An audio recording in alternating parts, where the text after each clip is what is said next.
Hello friend, स्वागत है आपका आज की इस वीडियो में। मैं सौरभ गुप्ता लेकर के आया हूं आप लोगों के लिए न्यूट्रिशन एंड बायोकेमिस्ट्री सब्जेक्ट से रिलेटेड कुछ इंपॉर्टेंट एमसीक्यूज जो कि आप लोगों के लिए रियली हेल्पफुल होने जा रहे हैं अपकमिंग एग्जाम में। और ऐसे एमसीक्यूज जो कि सिलेक्टेड हैं, बार बार प्रीवियस ईयर एग्जाम्स में पूछे गए हैं। तो आज की इस वीडियो को ध्यान से देखना है ताकि आपको आज के इस सेशन के बारे में जितने भी क्वेश्चन हम लोग स्टडी करेंगे वो आपको वास्तव में एग्जाम के दौरान आपको हेल्प करेंगे। इसलिए कोई भी पॉइंट आप मिस ना करें, कोई भी क्वेश्चन मिस ना करें। सारे क्वेश्चन सेलेक्टेड है और आपके नीड को ध्यान में रखते हुए डिजाइन किए गए। तो ज़्यादा टाइम लेते हुए हम आज के सेशन को स्टार्ट करते हैं। आज का सेशन अगर आपको अच्छा लगता है तो इस वीडियो को लाइक करना और अपने फ्रेंड के साथ शेयर करना ना भूलें। अगर किसी क्वेश्चन में आपको कोई प्रॉब्लम हो तो आप हमें कमेंट करके बता सकते हैं। और अभी हमने रिसेंटली एक नया सेशन स्टार्ट किया है स्टूडेंट क्वेरी के नाम से। तो अगर आपको कोई भी क्वेरी है तो आप हमें वो भेजिए। कोई भी क्वेश्चन हो जो कि आपको समझ में नहीं आ रहा हो उसे आप भेजिए और हम उसका एक यूट्यूब वीडियो बना करके उसको ग्रुप में हम पोस्ट करेंगे। आपके नाम से उसको पोस्ट किया जाएगा, ठीक है। तो आपकी कोई भी क्वेरी हो तो आप ज़्यादा से ज़्यादा हमें क्वेरी भेजें। तो चलिए आज की इस वीडियो को हम शुरू करते हैं। वीडियो में आगे बढ़ने से पहले हमारा आज का मंत्र है, समस्या हमारे जीवन में बिना किसी वजह के नहीं आती, उनका आना इशारा है कि हमें अपने जीवन में बहुत कुछ बदलना है।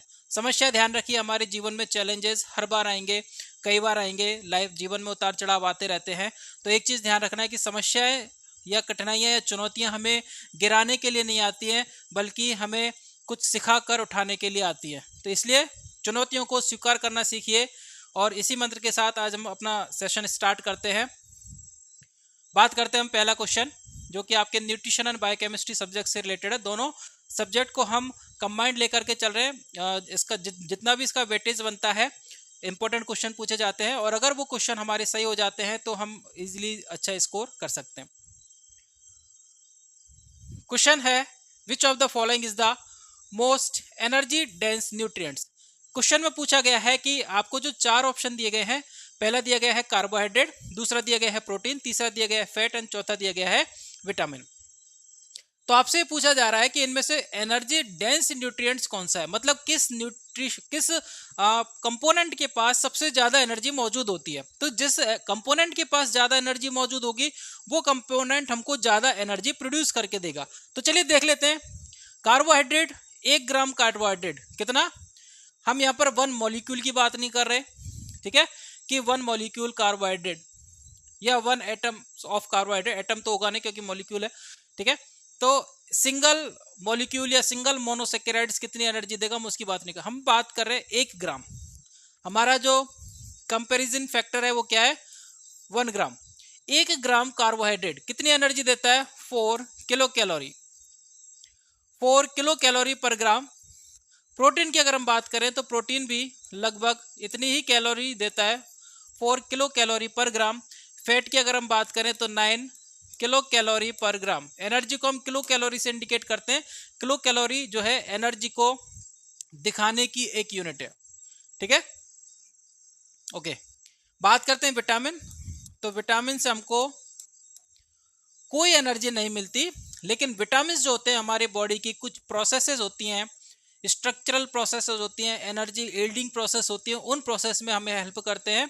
लेकिन एग्जैक्टली इनके अंदर कोई एनर्जी हमको नहीं मिलती, ठीक है। तो विटामिन आपका ऑप्शंस में नहीं रहेगा। बचे 3 ऑप्शंस। अब आप देख लीजिए कौन सा कंपोनेंट हमको ज़्यादा एनर्जी प्रोवाइड कर रहा है। वो है आपका 9 किलो कैलोरी पर ग्राम, दैट इज द फैट। तो फैट जो होता है उसके अंदर सबसे ज़्यादा एनर्जी होती है और वो हमको हमारी बॉडी को पर ग्राम 9 किलो कैलोरी एनर्जी देता है। आंसर होगा आपका सी।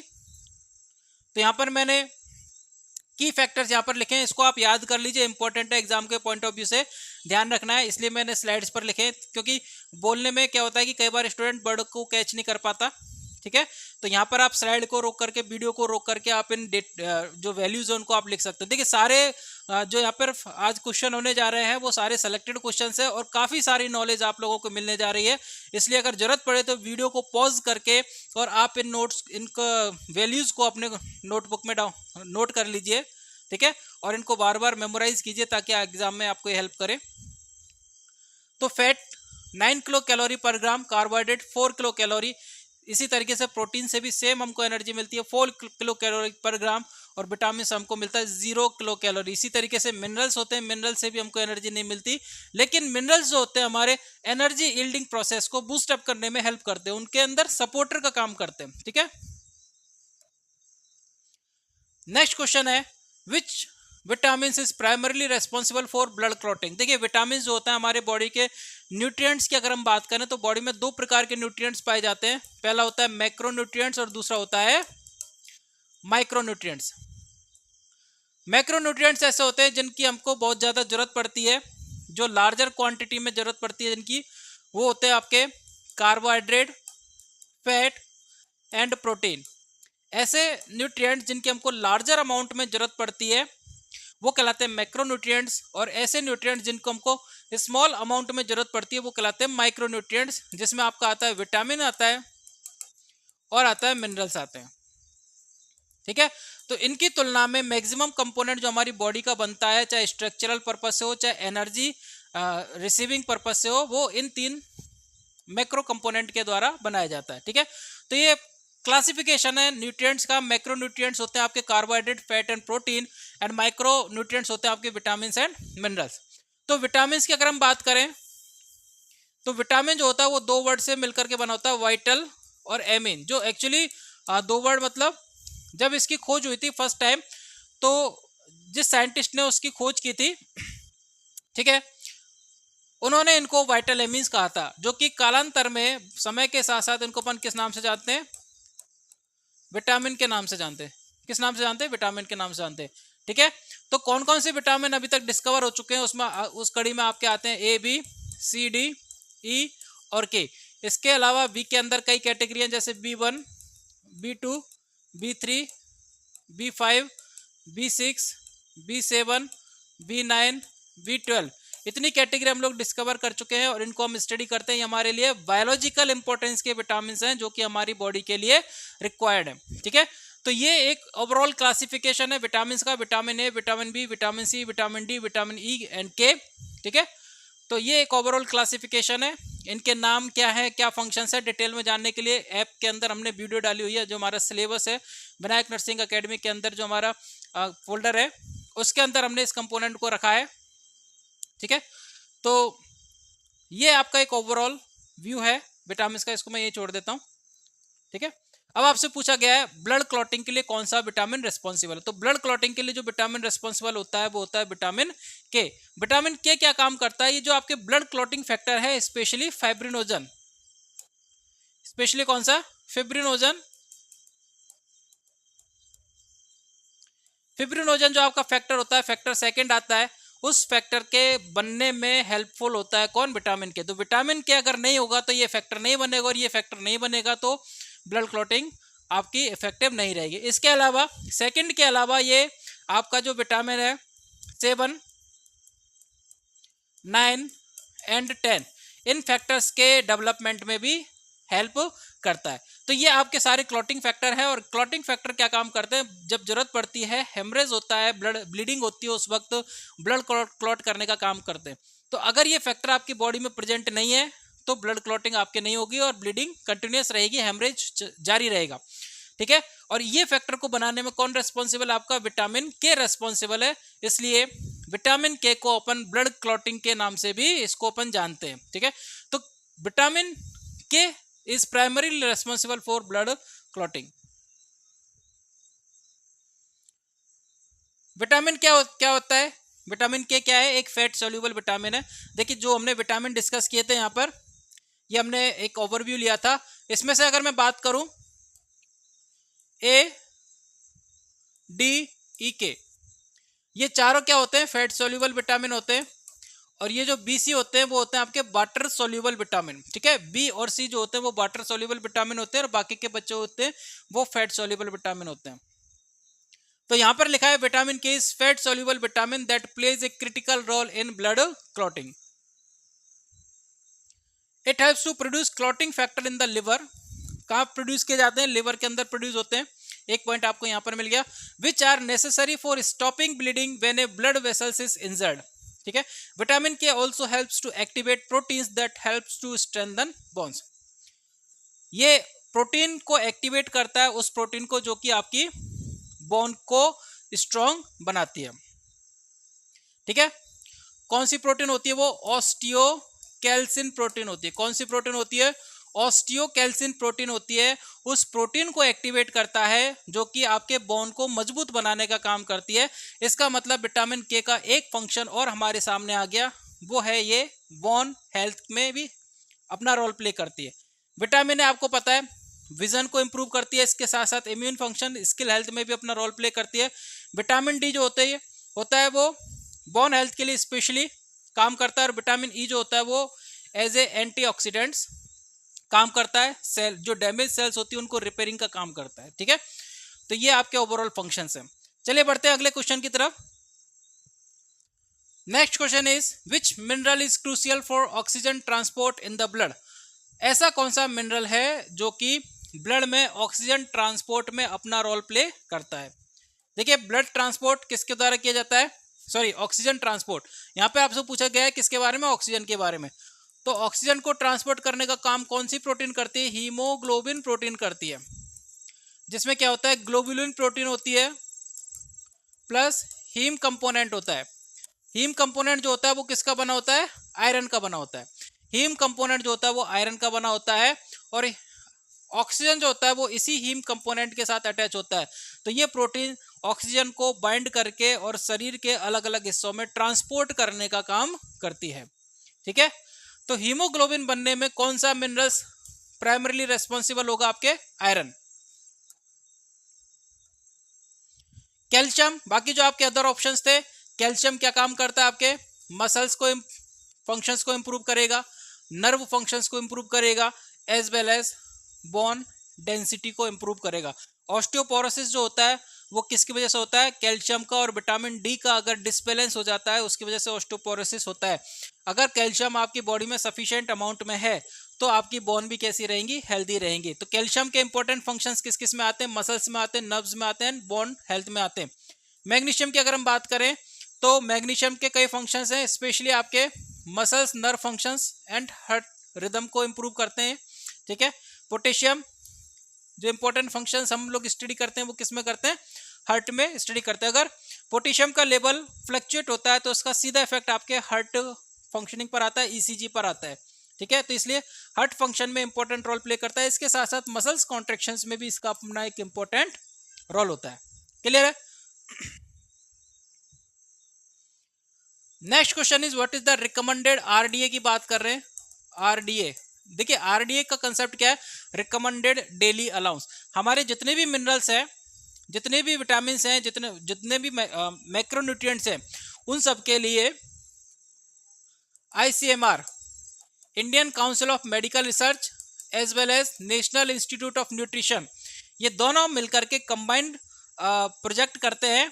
और इंडियंस के लिए, जो भारत के लोग हैं, उनके लिए रिक्वायरमेंट कितनी है, डेली उनको कितना न्यूट्रिएंट्स लेना है, चाहे वो मैक्रो न्यूट्रिएंट्स हो चाहे माइक्रो न्यूट्रिएंट्स हो, डेली उनको कितना न्यूट्रिएंट्स लेना है उसकी एक रेंज डिसाइड करते हैं।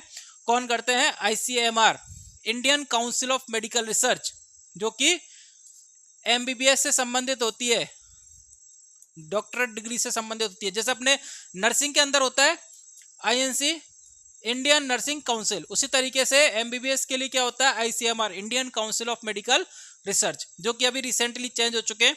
ठीक है, नेशनल मिडवाइफरी कमीशन, इस तरीके से कुछ आ गया है, तो उसके बारे में हम बाद में डिस्कस करेंगे।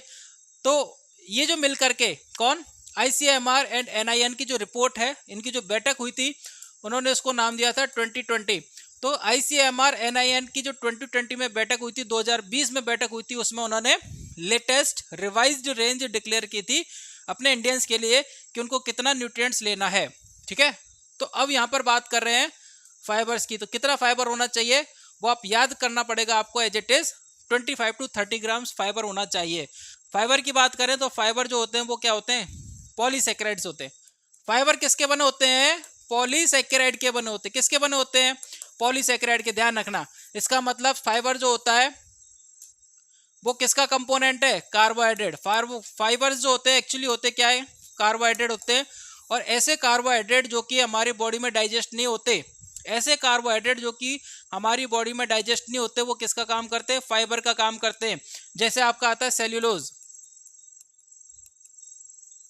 ठीक है। तो ये हमारी बॉडी के लिए फाइबर का काम करता है, और फाइबर जो होता है हमारे इंटेस्टाइनल मूवमेंट के लिए हेल्दी, उसको हेल्दी करता है। ठीक है।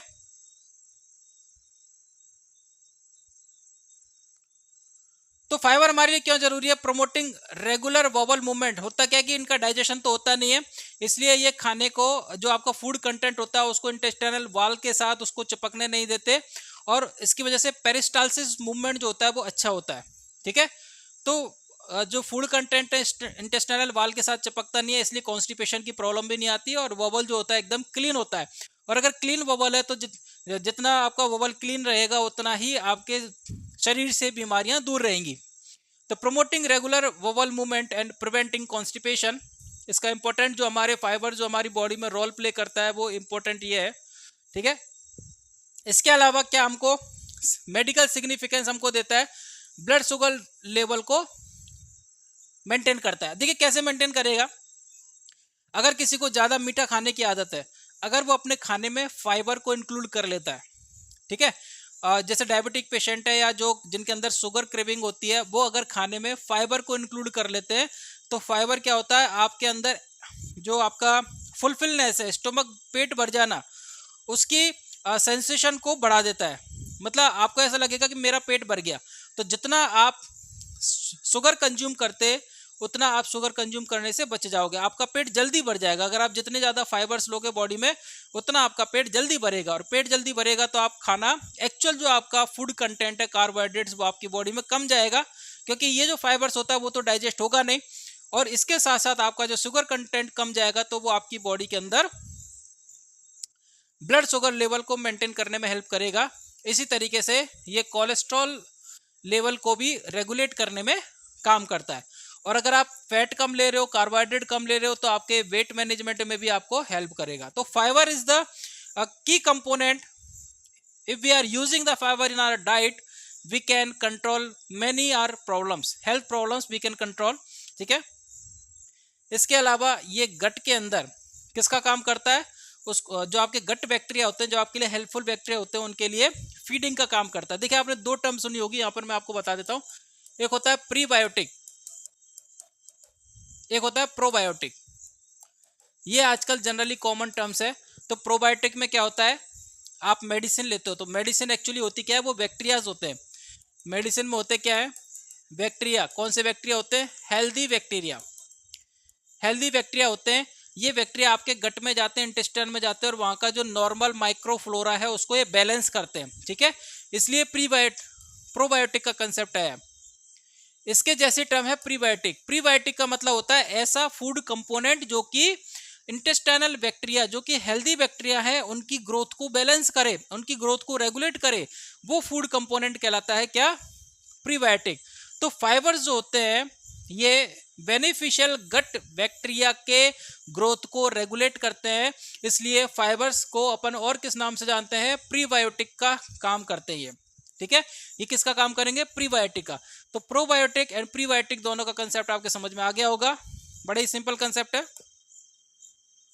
दोस्तों वीडियो कैसा लग रहा है आपको? अगर अच्छा लग रहा है तो इस वीडियो को लाइक करना, शेयर करना ना भूलें। अगर आप हमारे साथ जुड़ना चाहते हैं, विनायक नर्सिंग एकेडमी का ऐप आप हमारे गूगल प्ले स्टोर से डाउनलोड कर सकते हैं, जहां पर हम पूरे इंडिया में सबसे कम फीस में कोचिंग प्रोवाइड करते हैं, और यहां पर आपको डेली वीडियो लेक्चर्स का ऑप्शन मिलेगा। साथ के साथ ये दोनों ऑप्शंस आपको फ्री मिलेंगे। ज़्यादा जानकारी के लिए आप इस नंबर पर संपर्क कर सकते हैं, 9950755186। ठीक है।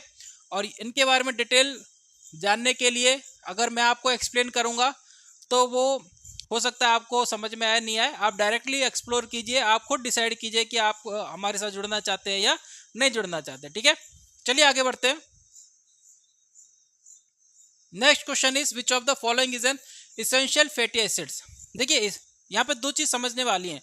पहला तो फैटी एसिड होता क्या है, और दूसरा फैटी एसिड है तो इसेंशियल का मतलब क्या है। दो चीजें समझने वाली हैं। तो फैटी एसिड क्या होता है? ये फैट का कंपोनेंट होता है, फैट का कंपोनेंट होता है। हम जो भी फैट खाते हैं भोजन में, वो किससे मिलकर के बनी होती है? फैटी एसिड से मिलकर के बनी होती है। इसका मतलब क्या? अगर फैट का डाइजेशन होगा, फैट का क्या होगा?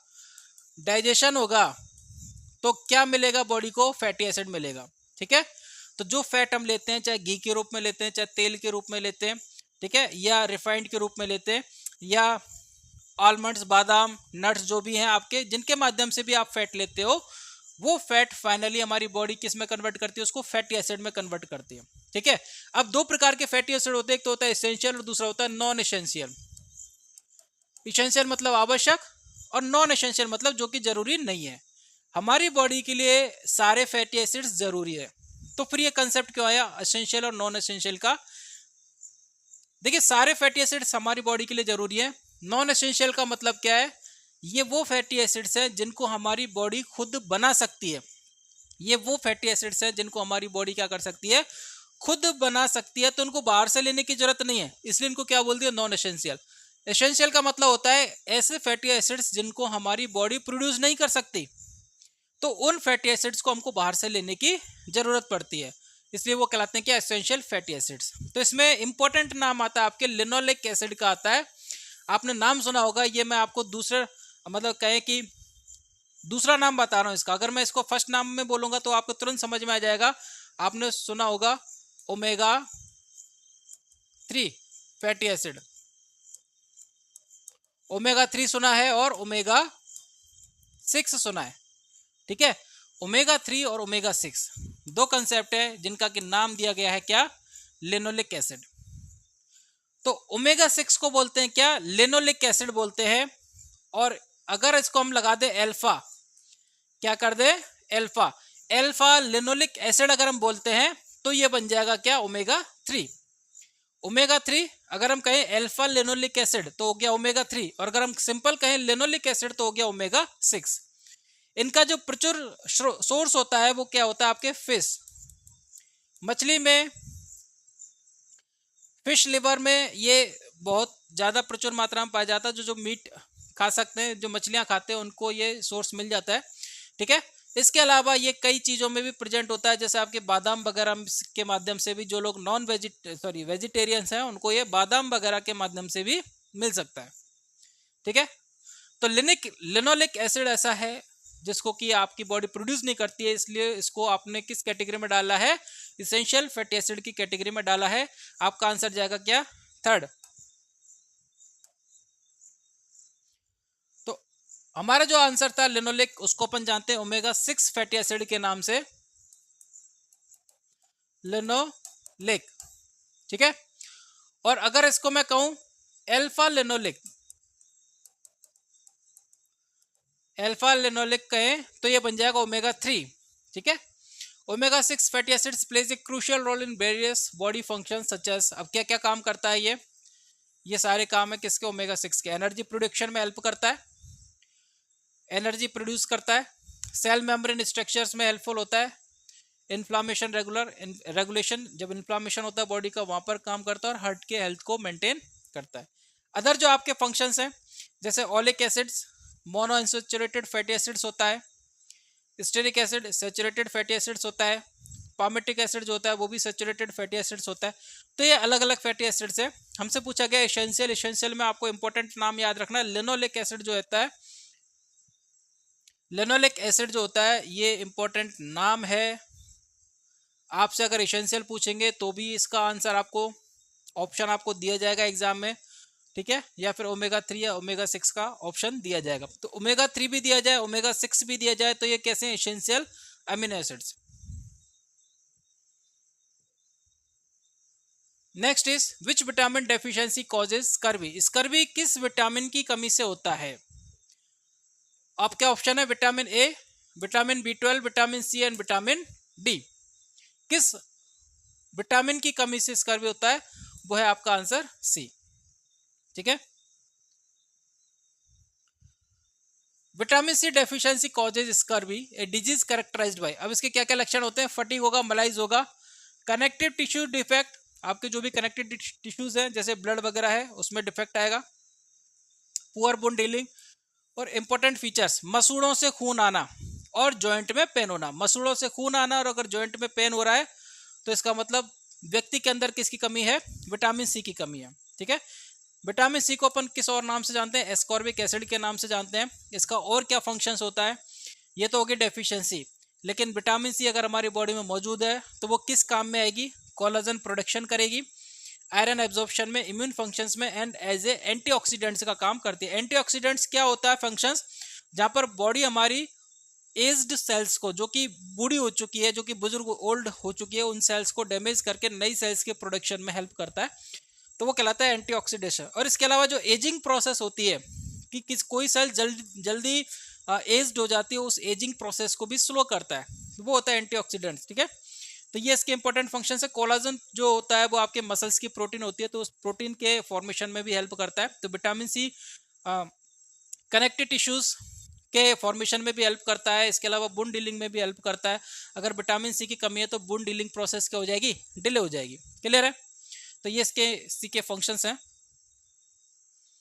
Next is which of the following food is a good source of omega 3 fatty acids. अब ओमेगा 3 फैटी एसिड्स आ गया, तो चाहे ओमेगा 3 हो चाहे ओमेगा 6 हो, दोनों के लिए गुड सोर्स क्या रहेगा, यहाँ पर फिश रहेगा। इंपॉर्टेंट क्वेश्चन है। यहाँ पर आपको नट्स का एग्जाम्पल नहीं दिया गया, ऑप्शन नहीं दिया। अगर नट्स होता तो वो ऑप्शन में वो आंसर जा सकता था, लेकिन जहाँ पर फिश और नट्स की भी अगर बात आती है तो फिश में जो होता है वो ज़्यादा होता है। ठीक है, तो यहाँ पे पूछा गया गुड सोर्स, तो गुड सोर्स अगर नट्स भी ऑप्शन में होता तो भी आपका आंसर क्या जाता, फिश जाता, क्योंकि गुड सोर्स क्या है, always fish. Omega 3 fatty acids are essential for heart functions, तो हार्ट में इंपॉर्टेंट रोल प्ले करता है। ब्रेन फंक्शंस, तो ब्रेन के डेवलपमेंट के लिए और हार्ट के वेल फंक्शनिंग के लिए दोनों में इंपॉर्टेंट रोल प्ले करता है ओमेगा 3 एंड ओमेगा 6। ठीक है, ओमेगा 3 एंड ओमेगा 6 दोनों हार्ट के और ब्रेन के लिए बहुत ज़्यादा यूजफुल हैं। इसके अलावा इन्फ्लामेशन को रेगुलेट करते हैं, और फीटल डेवलपमेंट में ओमेगा 3 का एक अपना इंपॉर्टेंट रोल है, जो कि हमने ओमेगा 6 के अंदर नहीं पढ़ा था। ठीक है, तो ओमेगा 3 का एक इंपॉर्टेंट रोल यहाँ पर निकल के आता है, वो क्या है, फीटल डेवलपमेंट ड्यूरिंग प्रेगनेंसी। बढ़ते हैं नेक्स्ट क्वेश्चन की तरफ। विच nutrients is essential for the production of thyroid hormone. Thyroid hormone के लिए कौन सा न्यूट्रिएंट्स रिस्पॉन्सिबल होता है। देखिए यहाँ पर आपको 4 ऑप्शन दिए गए हैं। पहला है कैल्शियम, दूसरा है आयरन, तीसरा है आयोडीन एंड चौथा है फॉस्फोरस। ये आपको सबको पता है कि जो गॉइटर डिजीज होती है वो किसकी वजह से होती है, आयरन की वजह से होती है। सॉरी, किसकी वजह से होती है, आयोडीन की वजह से होती है। तो आयोडीन की अगर कमी हो जाती है, लेक, वो क्या कॉज करता है, हाइपोथायरॉयडिज्म या करता है गॉइटर। ठीक है, 2 इंपॉर्टेंट रोल है इसके, हाइपोथायरॉयडिज्म करेगा या फिर गॉइटर करेगा। कब, अगर बॉडी में आयोडीन की कमी है, क्योंकि जो थायराइड हार्मोन होता है, थायराइड हार्मोन होता है, उस हार्मोन के प्रोडक्शन के लिए कौन रेस्पॉन्सिबल होता है, कौन रिक्वायर्ड होता है, सॉरी, रेस्पॉन्सिबल कौन होता है, थायराइड ग्लैंड होती है। थायराइड हार्मोन के फॉर्मेशन के लिए कौन जिम्मेदार होता है, थायराइड ग्लैंड जिम्मेदार होती है। और वो किसकी हेल्प से थायराइड हार्मोन बनाती है, आयोडीन की हेल्प से। तो थायराइड हार्मोन के बनने में किसका अपना इंपॉर्टेंट रोल है, आयोडीन का रोल है। ठीक है, 2 इंपॉर्टेंट हार्मोन्स होते हैं इसमें, T3 एंड T4। इसको अपन बोलते हैं ट्राई आयोडो थायरोनिन, इसको अपन बोलते हैं टेट्रा आयोडो थायरोनिन। ये T3 और T4 का कंसेप्ट क्या है, 3 का मतलब हो गया 3 आयोडीन मॉलिक्यूल्स, और 4 का मतलब हो गया 4 आयोडीन मॉलिक्यूल। ठीक है,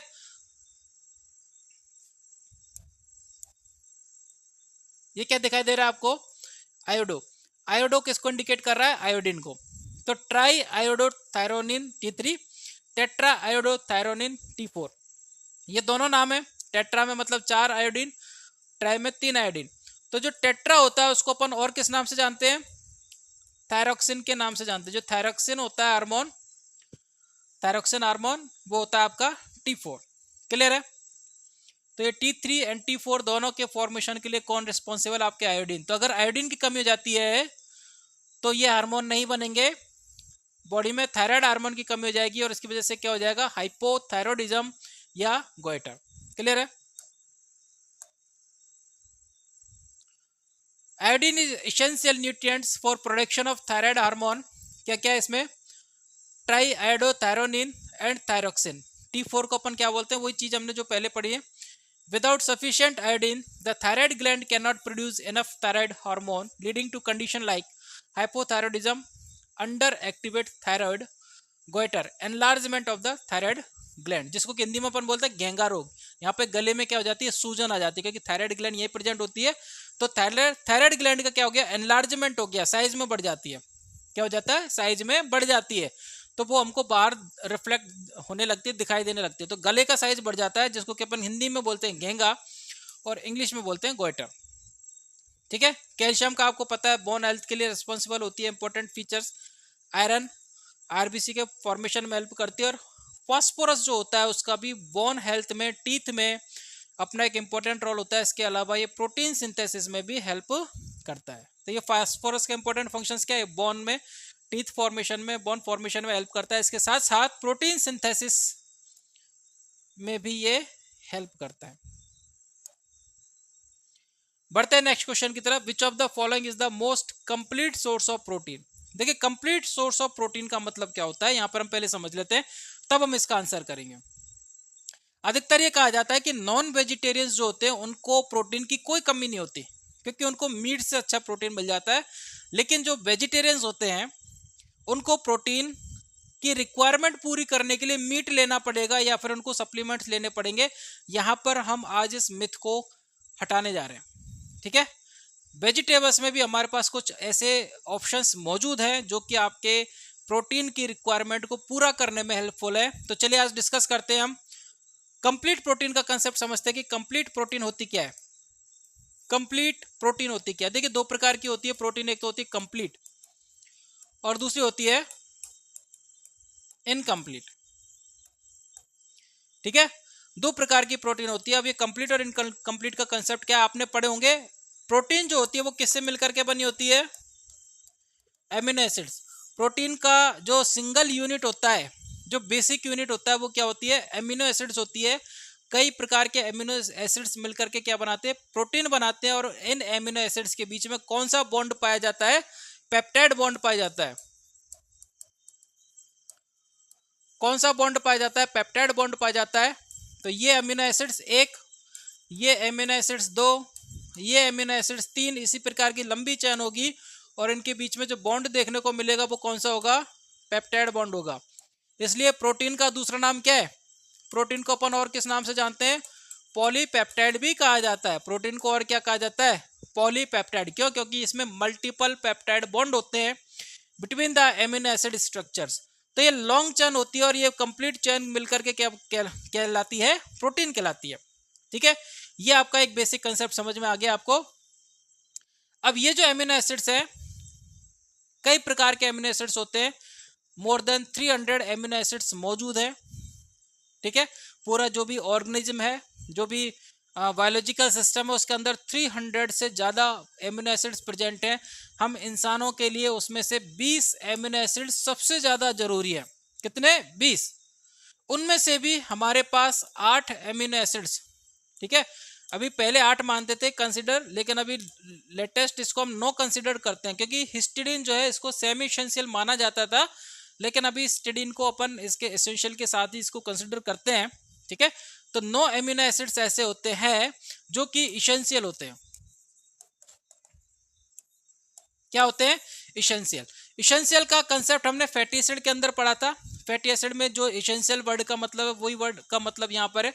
इसेंशियल मतलब ऐसे एमिनो एसिड्स जिनको हमारी बॉडी नहीं बना सकती, तो जिनको नहीं बना सकती उनको हमको बाहर से लेने की जरूरत पड़ती है। और बाकी के एमिनो एसिड्स अगर आप बाहर से भी नहीं लो तो दूसरे सब्सटेंस से, ठीक है, दूसरे कंपोनेंट से बॉडी उनको एमिनो एसिड्स को प्रोड्यूस कर लेती है, खुद प्रोड्यूस कर लेती है। तो उनको फिर हमें बाहर से लेने की जरूरत नहीं है इतनी। अगर मिल जाता है तो वेल एंड गुड है, नहीं मिलता तो हमारी बॉडी प्रोड्यूस कर लेगी, उनकी वजह से कोई डेफिशिएंसी नहीं आएगी। ये दो कंसेप्ट हो गए आपके अमीनो एसिड्स के। तो एक हो गया आपका इसेंशियल अमीनो एसिड्स और दूसरा हो गया आपका नॉन एसेंशियल अमीनो एसिड्स। तो यहाँ पर एसेंशियल अमीनो एसिड्स की लिस्ट है आपके, ऑप्शंस जो लिस्ट है वो है histidine, isoleucine, leucine, lysine, methionine, phenylalanine, threonine, tryptophan and valine. ये आपकी लिस्ट है इसेंशियल अमीनो एसिड्स की, मतलब इनको आपको बाहर से लेने की जरूरत पड़ेगी। ठीक है, अब हम चलते हैं अपने कंसेप्ट की तरफ। कंप्लीट सोर्स ऑफ प्रोटीन क्या है, मतलब कंप्लीट प्रोटीन का मतलब क्या है। ऐसा सोर्स जहां से हमको जो प्रोटीन मिल रही है उसके अंदर सारे एमिनो एसिड्स मौजूद हो। ऐसी प्रोटीन जिसको कि हम कंज्यूम कर रहे हैं उसके अंदर ये सारे जो इसेंशियल अमीनो एसिड्स हैं इस लंबी चेन में, वो सारे के सारे अमीनो एसिड्स मौजूद हो, वो कहलाती है कंप्लीट प्रोटीन। और अगर उन जो 9 एसेंशियल अमीनो एसिड्स में से कोई भी अमीनो एसिड्स अगर मौजूद नहीं है प्रोटीन, तो वो कहलाएगा, क्योंकि अमीनो एसिड्स चेन होगी, लेकिन हो सकता है उनमें से जो एसेंशियल की हमने लिस्ट पढ़ी थी उस लिस्ट में से कोई अमीनो एसिड्स मौजूद ना हो। ठीक है, तो अगर मौजूद नहीं है तो वो एमिनो एसिड्स हमारी बॉडी को नहीं मिल पाएगा, तो वो प्रोटीन कहलाएगी इनकम्प्लीट प्रोटीन। कौन सी प्रोटीन कहलाएगी? Incomplete protein. तो कंप्लीट प्रोटीन क्या होती है? जिसके अंदर सारे एसेंशियल अमीनो एसिड्स मौजूद होते हैं। इस लंबी चेन में सारे के सारे essential amino acids sufficient amount में मौजूद होते हैं, जो हमारी बॉडी की रिक्वायरमेंट को क्या कर सके? फुलफिल कर सके। ठीक है, तो इसका आंसर है आपके एग। एग के अंदर जो प्रोटीन होती है वो कैसी होती है? कंप्लीट प्रोटीन होती है। कैसी प्रोटीन होगी बच्चों? कैसी प्रोटीन होगी? Complete protein. मतलब उसके अंदर सारे एसेंशियल अमीनो एसिड्स मौजूद होंगे। इसलिए लोगों को लगता है कि अगर हम नॉन वेज खाते हैं, अंडा खाते हैं, तो हम अपनी प्रोटीन की रिक्वायरमेंट को पूरी कर लेते हैं। ठीक है, अब आप कहोगे कि सर दालों में भी प्रोटीन होती है, लेकिन दाल क्यों प्रेफर नहीं करते? क्योंकि दालों के अंदर, चावल के अंदर, ठीक है, उनके अंदर जो प्रोटीन होती है वो इनकम्प्लीट होती है। मतलब सारे अमीनो एसिड्स हमको वो फुलफिल नहीं करते, हमको प्रोवाइड नहीं करते। तो अब ऐसे कौन से वेजिटेबल सोर्स हैं जो कि हमें प्रोटीन प्रोवाइड करते हैं? उसमें मैं आपको दो नाम लूंगा। एक तो एनिमल सोर्स है, वो है आपका मिल्क, और दूसरा है आपका सोयाबीन। प्लांट सोर्स क्या है? सोयाबीन। ये दो इंपॉर्टेंट सोर्स हैं जिनके अंदर आपको कंप्लीट प्रोटीन मिलती है। आपको कहीं अगर आप नॉन वेजिटेरियन है तो आप एग या मीट से आपको मिल सकती है, लेकिन अगर आप वेजिटेरियन है और आपको कंप्लीट प्रोटीन की रिक्वायरमेंट है, आपको चाहिए, तो आप अपनी डाइट में इनको शामिल कीजिए। ये आपके लिए कंप्लीट प्रोटीन का सोर्स बनेंगे। मिल्क के अंदर केसीन प्रोटीन होती है। कौन सी प्रोटीन? केसीन प्रोटीन होती है, जो कि कंप्लीट प्रोटीन का एग्जाम्पल है। ठीक है, तो मिल्क के अंदर केसीन प्रोटीन, इसके अलावा सोयाबीन के अंदर जो प्रोटीन होती है वो भी कैसी होती है? कंप्लीट प्रोटीन होती है। इसलिए अगर आप वेजिटेरियंस हैं तो आप इनको प्रेफर कर सकते हैं और आप अपनी प्रोटीन की रिक्वायरमेंट को फुलफिल कर सकते हैं। क्लियर है? Next is what is the primary functions of carbohydrate? Carbohydrate का प्राइमरी फंक्शंस क्या होता है? एनर्जी प्रोवाइड करना, क्योंकि बॉडी सबसे ज्यादा एनर्जी प्रोडक्शन के लिए यूज करती है, उसको करती है कार्बोहाइड्रेट। बॉडी की फर्स्ट चॉइस क्या होती है? कार्बोहाइड्रेट। उसके बाद नेक्स्ट चॉइस फैट, और लास्ट चॉइस क्या होती है? प्रोटीन। तो लास्ट चॉइस तक कब पहुंचती है? जब बॉडी का जो फैट रिजर्व है, ग्लूकोज रिजर्व, ये खत्म हो जाता है, उसके बाद फैट रिजर्व भी खत्म हो जाता है, और उसके बाद कुछ नहीं बचता, तो फिर प्रोटीन को यूज करेगी। ठीक है, तो सबसे ज्यादा जो यूटिलाइजेशन होता है एनर्जी प्रोडक्शन के लिए, उसके लिए हमको किसकी जरूरत पड़ती है? कार्बोहाइड्रेट की जरूरत पड़ती है। तो सबसे इंपॉर्टेंट फंक्शन क्या है इसका? Carbohydrate, provide energy. ठीक है, विच of the following vitamin is water soluble? हम ऑलरेडी डिस्कस कर चुके हैं। देखिए ट्रिक याद कर लीजिए, केडा, ठीक है, ये हो गया आपके फैट सॉल्युबल, और बीसी जो हो गया वो हो गया वाटर सॉल्युबल।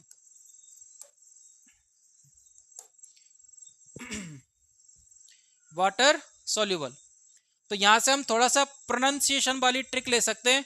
वाटर में क्या वर्ड आ रहा है? वा आ रहा है, और सॉल्युबल में से आ रहा है। तो इन दोनों को किस इंग्लिश अल्फाबेट के द्वारा रिफ्लेक्ट कर सकते हैं अपन? बी और सी। तो बी और सी जो होते हैं, vitamin B and vitamin C, ये वाटर सॉल्युबल होते हैं, और बाकी के क्या होते हैं? फैट सॉल्युबल विटामिन होते हैं।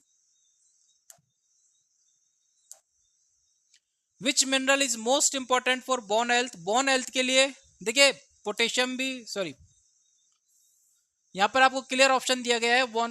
बोन हेल्थ के लिए कौन रेस्पॉन्सिबल होता है? आपके कैल्शियम होता है। इसके अलावा आपका विटामिन डी रिस्पॉन्सिबल होता है। इसके अलावा विटामिन के रेस्पॉन्सिबल होता है। विटामिन की अगर हम बात करें तो विटामिन डी और विटामिन के, ये दोनों ही बोन हेल्थ के लिए रेस्पॉन्सिबल होते हैं, इंपॉर्टेंट विटामिन। ठीक है, इसके अलावा फॉस्फोरस मिनरल्स जो होता है वो भी बोन ग्रोथ में हेल्प करते हैं। ठीक है, लेकिन मेन कंपोनेंट क्या है बोन का? आपके कैल्शियम। तो ये आपका आंसर है। Calcium is the most important mineral for bone health. क्या क्या काम करता है? बिल्ड करता है and maintains bone density. Bone density मतलब बोन का जो फिलअप है, फिलिंग है, किसके द्वारा भरी जाएंगी? बोन कैल्शियम के द्वारा। ठीक है, तो उसकी डेंसिटी को मेंटेन करता है, बोन ग्रोथ को सपोर्ट करता है, डेवलपमेंट को करता है, रेगुलेट बोन मेटाबॉलिज्म, बोन के मेटाबॉलिज्म को भी रेगुलेट करता है। ठीक है, इसके अलावा बोन स्ट्रेंथ और उसकी रिजिडिटी को भी मेंटेन करता है। तो इंपॉर्टेंट फंक्शन है किसका? कैल्शियम का। जिंक किसके लिए इंपॉर्टेंट रहता है? इम्यून फंक्शंस के लिए। जिंक जो होता है हमारे अंदर इम्यूनिटी को बूस्ट करता है, जिंक जो होता है वो इम्यूनिटी को बूस्ट करता है। इसके अलावा wound healing and protein synthesis में हेल्प करता है। पोटेशियम जो होता है वो हार्ट फंक्शंस के लिए क्रूशियल होता है। ठीक है, इसके अलावा सोडियम जो होता है वो फ्लूइड एंड इलेक्ट्रोलाइट बैलेंस में रोल प्ले करता है, ब्लड प्रेशर को मेंटेन करता है, नर्व फंक्शंस को रेगुलेट करता है। ठीक है, तो सबके अपने अपने अलग अलग फंक्शंस हैं। आप इस वीडियो को पॉज करके और ये सारे फंक्शंस आप नोट डाउन कर सकते हैं। इंपॉर्टेंट चीजें हमने यहाँ पे मेंशन की है। विच of the following is a functions of dietary fibre. Fibre का फंक्शंस क्या है? कॉन्स्टिपेशन को दूर करना। ठीक है, इसके अलावा वेट मैनेजमेंट। तो वेट मैनेजमेंट इसका सेकेंडरी फंक्शन है कि उससे हमको फाइबर अगर हम लेते हैं तो हमारा वेट मैनेजमेंट होता है, शुगर लेवल कंट्रोल होता है, कोलेस्ट्रॉल कंट्रोल होता है। लेकिन इसका जो प्राइमरी फंक्शन है वो है आपका कॉन्स्टिपेशन को रिलीव करना। अगर हम ऑप्शन देखें तो हालांकि यहाँ पर ऑप्शन जो दिए गए वो बिल्कुल अपोजिट है। इंक्रीज लेवल, जबकि ये क्या करता है? रेगुलेट करता है। इंक्रीज ब्लड शुगर, इसको भी क्या करेगा? ये रेगुलेट करेगा। वेट गेन को प्रमोट नहीं करता, वेट गेन को मैनेज करता है, रिड्यूस करता है वेट को। ठीक है, तो आपका आंसर जो जाएगा यहां पर B. Next is deficiency in which vitamin can lead to night blindness. Night blindness किसकी वजह से होती है? आपके विटामिन ए की वजह से होती है। विटामिन ए के कमी की वजह से क्या होती है? नाइट ब्लाइंडनेस होती है। ठीक है, विटामिन बी का इंपॉर्टेंट फंक्शंस किस में आता है? न्यूरोपैथी में आता है। नर्वस सिस्टम को जो है हेल्दी रखने में इसका रोल है विटामिन बी 12 का। इसके अलावा आरबीसी फॉर्मेशन में भी हेल्प करता है ये। विटामिन सी आपको पता है क्या? एंटीऑक्सीडेंट का काम करता है। इसके अलावा जो आपकी प्रोटीन होती है मसल्स की, कोलाजन प्रोटीन्स में के फॉर्मेशन में हेल्प करता है। विटामिन के जो होता है वो ब्लड क्लॉटिंग, इंपॉर्टेंट फंक्शंस क्या है इसका? ब्लड क्लॉटिंग में हेल्प करता है। ये क्लॉटिंग फैक्टर के फॉर्मेशन में अपना रोल प्ले करता है। Vitamin B 12 crucial for nerve functions, red blood cell productions and DNA synthesis. Vitamin C जो होता है वो important for immune functions, collagen productions and iron absorptions. Vitamin K necessary for blood clotting and bone health. Next is which nutrients is essential for muscles repair and growth. Muscles के लिए कौन helpful रहेगा? Muscles का main component क्या होता है? Protein. ध्यान रखना, मसल्स का मेन कंपोनेंट क्या होता है? प्रोटीन होता है। ठीक है, कार्बोहाइड्रेट जो होता है वो एनर्जी प्रोवाइड करने का काम करता है, फैट भी एनर्जी प्रोवाइड करने का काम करता है। ठीक है, और वाटर जो होता है वो बॉडी की ओवरऑल फंक्शनिंग के लिए एसेंशियल होता है। अगर शरीर में पानी की कमी हो जाए तो हमारी बॉडी की फंक्शनिंग जो होगी वो रेस्ट्रिक्ट हो जाएगी, रुक जाएगी। Next is which of the following vitamin helps with the absorption of calcium. Calcium के एब्जॉर्प्शन में कौन सा विटामिन हेल्प करता है? तो आपको पता है कि विटामिन डी जो होता है, विटामिन डी ये कैल्शियम के एब्जॉर्प्शन में हेल्प करता है। ठीक है, क्या करेगा? एब्जॉर्प्शन कहाँ से? इंटेस्टाइन से। तो इंटेस्टाइन से एब्जॉर्प्शन में हेल्प करता है और साथ ही साथ उसको बोन के अंदर फिलिंग करने में हेल्प करता है, बोन को फिल करने में भी हेल्प करता है।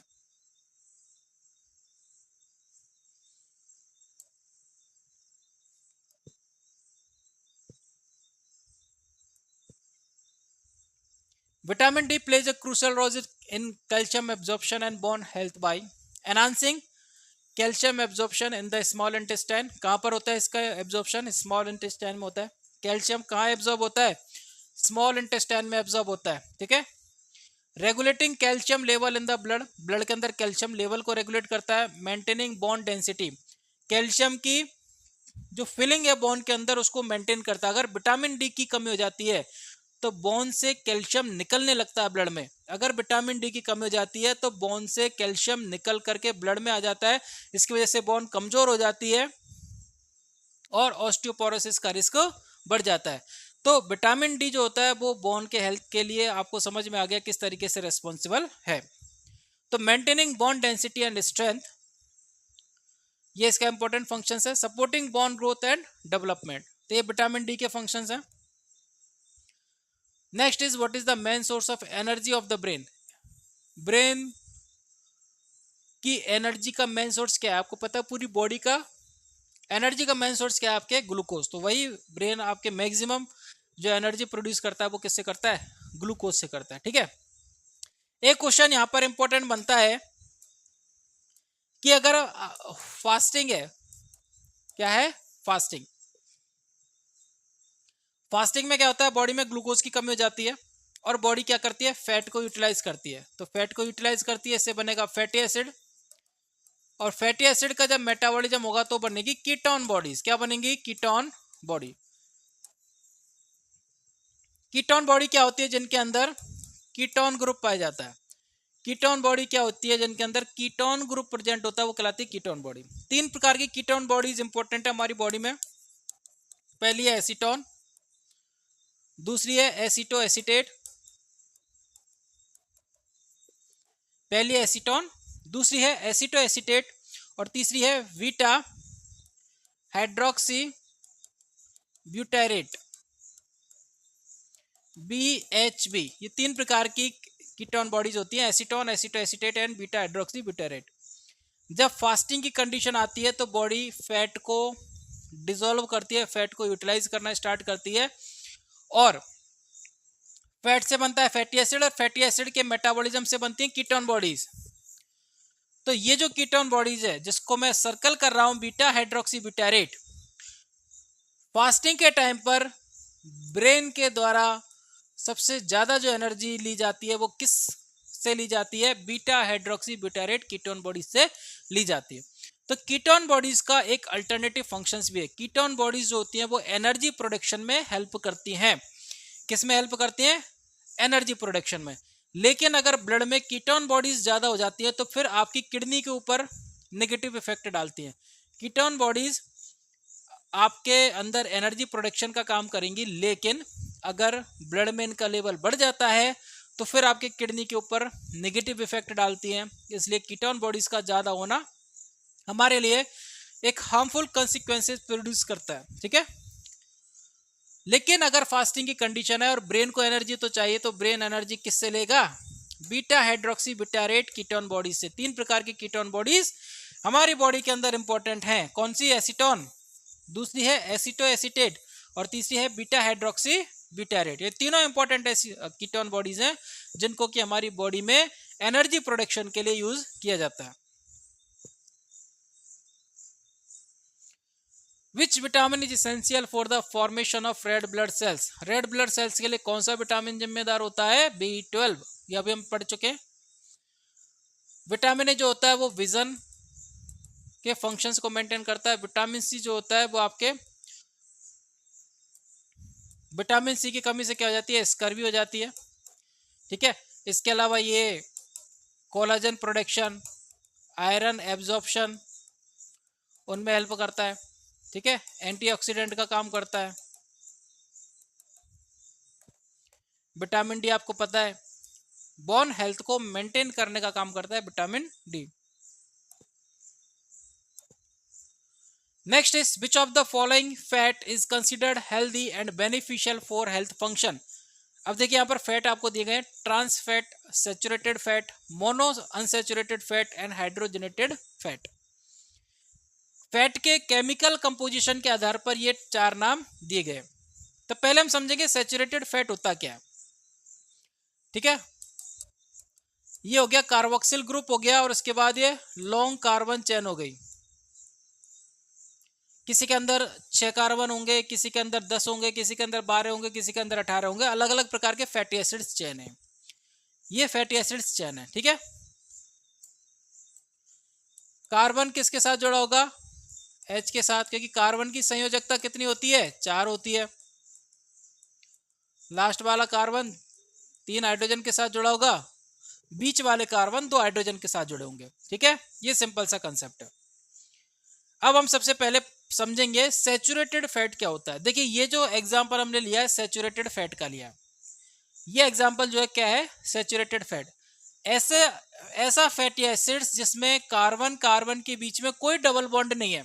यहाँ पर आप देखोगे सारे के सारे बॉन्ड क्या है, सिंगल, केवल ये कार्बोक्सिल ग्रुप को छोड़ दें जो भी कार्बन और ऑक्सीजन के बीच में, तो ये तो कार्बोक्सिल ग्रुप अलग हो गया। बाकी के अगर हम लॉन्ग चेन में देखें तो किसी भी कार्बन के बीच में डबल बॉन्ड नहीं, ये होता है सैचुरेटेड फैट। और ऐसे फैट का मेटाबॉलिज्म बहुत स्लो होता है, इसलिए इस फैट के डिपॉजिट होने की संभावना ज्यादा होती है। ठीक है, दूसरा होता है अनसैचुरेटेड फैट।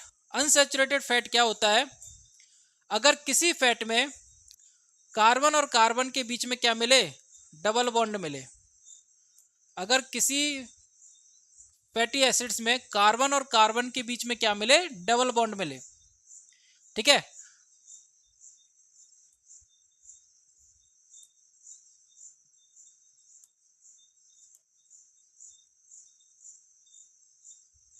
तो डबल बॉन्ड मिलेगा तो दो, इसका भी एक हाइड्रोजन हट जाएगा, इसका भी एक हाइड्रोजन हट जाएगा, क्योंकि इसकी जो संयोजकता होती है कार्बन की 4 होती है, जो कि सेटिस्फाई होती है। इस कार्बन के लिए देखें तो 1 2 3 4 4 बॉन्ड बना सकता है कार्बन। इधर भी ये कार्बन देखें 1 2 3 4 4 बॉन्ड बना रहा है, तो फुलफिल हो गया। ठीक है, तो जिन कार्बन पर डबल बॉन्ड होते हैं वो कार्बन एक एक हाइड्रोजन के साथ जुड़े होते हैं और एक तरफ अपने कार्बन मॉलिक्यूल्स के साथ जुड़े होते हैं। तो ऐसी फैटी एसिड चेन जिसमें एक डबल बॉन्ड पाया जाता है वो कहलाता है मोनो अनसैचुरेटेड फैटी एसिड्स। क्या कहलाता है, मोनो अनसैचुरेटेड फैट, जिसमें पूरी फैटी एसिड चेन में कार्बन के बीच में क्या पाया जा रहा है, डबल बॉन्ड पाया जा रहा है एक, वो कहलाएगा मोनो। मोनो का मतलब क्या होता है, एक। और अगर एक से ज्यादा डबल बॉन्ड हो, जैसे ये तो अभी हमने 4 कार्बन के लिए 10 12 16 कार्बन की चेन होती है, तो अगर उसमें एक से ज्यादा कार्बन के बीच में डबल बॉन्ड हो, एक से ज्यादा कार्बन के बीच में डबल बॉन्ड हो, तो वो कहलाएगा क्या, पॉली अनसैचुरेटेड। क्या कहलाएगा, पॉली अनसैचुरेटेड। और जिनके डबल बॉन्ड ज्यादा होते हैं उनका मेटाबॉलिज्म फास्ट होता है, वो हमारी बॉडी में आसानी से मेटाबोलाइज हो सकते हैं। तो जितने ज्यादा डबल बॉन्ड होंगे उतना ही फैट के मेटाबोलाइज होने की संभावनाएं ज्यादा हो जाती हैं। तो ऐसा फैट जिसके अंदर डबल बॉन्ड ज्यादा है वो हमारी बॉडी के लिए अच्छा काम करता है, क्योंकि उसका मेटाबॉलिज्म फास्ट हो जाता है। और जिसमें डबल बॉन्ड नहीं होता उनका मेटाबॉलिज्म स्लो होता है, और इस वजह से उनके हमारी बॉडी में डिपॉजिट होने की संभावनाएं बढ़ जाती हैं। तो ऐसा फैट हमारी बॉडी के लिए खतरा प्रोड्यूस कर सकता है, हमारे हार्ट के लिए खतरा प्रोड्यूस कर सकता है। ठीक है, तो मोनो अच्छा होता है, मोनो से भी ज्यादा अच्छा कौन सा होता है, पॉली होता है, क्योंकि इसमें बहुत सारे डबल बॉन्ड होते हैं, एक से ज्यादा डबल बॉन्ड होते हैं। ठीक है, अब हम बात करते हैं ट्रांस फैट क्या होता है।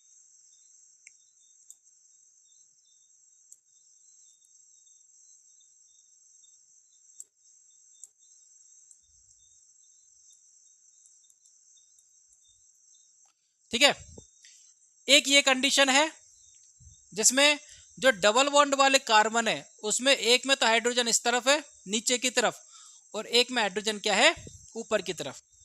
और एक अगर ये कंडीशन है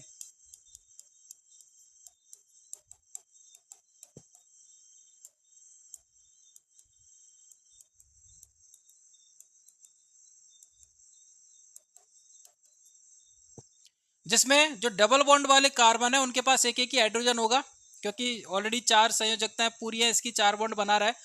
तो अगर हाइड्रोजन दोनों सेम साइड में, ठीक है, वो कहलाता है सिस फैट कहलाता है। क्या कहलाता है, सिस फैट।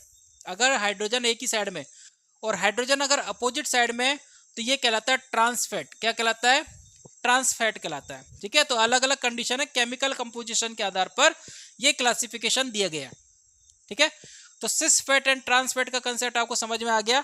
तो अगर सिस फैट वाली कंडीशन है तो ये हेल्दी है हमारी बॉडी के लिए, लेकिन ट्रांस फैट वाली कंडीशन है तो ये सैचुरेटेड फैट से भी ज्यादा डेंजरस कंडीशन है। जो आपकी सैचुरेटेड फैट की हम लोग बात कर रहे थे, उसका मेटाबॉलिज्म जितना स्लो होता है उससे भी ज्यादा स्लो मेटाबॉलिज्म या ना के बराबर मेटाबॉलिज्म किसका होता है, ट्रांस फैट का। तो ऐसा फैट हमारी बॉडी में डिपॉजिट ही होगा, इसका मेटाबॉलिज्म ना के बराबर होता है।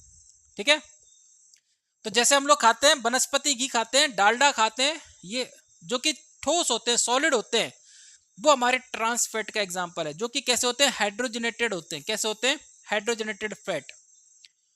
तो हाइड्रोजनेटेड फैट और ट्रांस फैट दोनों का मतलब एक ही है, चाहे ट्रांस फैट कह लीजिए चाहे हाइड्रोजनेटेड फैट कह लीजिए, क्योंकि हाइड्रोजनेटेड फैट हाइड्रोजनेशन होने के बाद ही कोई भी फैट किस में कन्वर्ट होता है, ट्रांस फैट में कन्वर्ट हो जाता है। ठीक है, तो हमने जो पढ़ा उसमें यह पढ़ा कि ट्रांस फैट और हाइड्रोजनेटेड फैट सबसे बेकार होता है, उससे कम बेकार होता है सैचुरेटेड फैट, और सबसे कम बेकार होता है मोनो और पॉली अनसैचुरेटेड फैट। ठीक है, ये समझ में आ गया। तो जो हमारी बॉडी में जल्दी से मेटाबॉलाइज हो जाएगा वो हमारे हार्ट पर लोड भी नहीं डालेगा, इसलिए आपका आंसर जाएगा C. Next is which condition, what condition can result from a lack of sufficient iron. Iron की कमी से क्या होगा, एनीमिया होगा। ठीक है, ऑस्टियोपोरोसिस, या तो कैल्शियम की कमी हो जाए या फिर विटामिन डी की कमी हो जाए। स्कर्वी में क्या होगा, विटामिन सी की कमी से स्कर्वी होगा। रिकेट्स होगा, विटामिन डी की कमी से रिकेट्स होगा। ठीक है, तो ये इंपॉर्टेंट फंक्शंस हैं किस न्यूट्रिएंट से क्या डिजीज कॉज हो रही है। ठीक है, लेकिन अगर डाइट में आयरन की कमी हो जाती है तो आयरन किसका कंपोनेंट है, हीमोग्लोबिन का, क्यों हो जाएगा एनीमिया, हीमोग्लोबिन का कंपोनेंट क्या है, आयरन। तो अगर आयरन की कमी हो गई तो किसकी कमी हो गई, हीमोग्लोबिन की कमी हो गई, और हीमोग्लोबिन की कमी हो गई तो आरबीसी का प्रोडक्शन कम हो जाएगा, आरबीसी एबनॉर्मल बनेंगी, आरबीसी का नंबर कम हो जाएगा, और आरबीसी का नंबर कम होना ब्लड में क्या कहलाता है, एनीमिया कहलाता है। क्लियर है, तो आयरन की कमी किस डिजीज को कॉज करेगी, किस कंडीशन को जनरेट करेगी, वो है आपका आंसर एनीमिया। सिंपल क्वेश्चन है। तो आज की वीडियो में इतना ही। आज की वीडियो में हमने अप्रॉक्सीमेटली 20 से 22 क्वेश्चन हमने सॉल्व किए, और ऐसे क्वेश्चन थे जो कि इंपॉर्टेंट थे। ठीक है, थॉट प्रोवोकिंग क्वेश्चन थे, ऐसे क्वेश्चन थे जिनको कि हम ऑलमोस्ट नेग्लेक्ट कर देते हैं जब हम तैयारी करते हैं किसी भी कॉम्पिटिटिव एग्जाम के लिए। तो ये आपका जो सेशन है आपके लिए हेल्पफुल रहेगा, मुझे उम्मीद है, और ये आपके जो कंसेप्ट है, बेसिक कंसेप्ट, उसको भी बूस्टअप करेगा, क्योंकि कई ऐसी चीज़ें हैं, थ्योरेटिकल चीज़ें जो कि हम लोग पढ़ नहीं पाते या समझ नहीं पाते, उन चीज़ों को भी मैंने यहाँ पर लेने की कोशिश की है। तो आज की वीडियो में इतना ही। अगर आज की वीडियो से रिलेटेड कोई भी डाउट हो तो आप हमसे कांटेक्ट कर सकते हैं।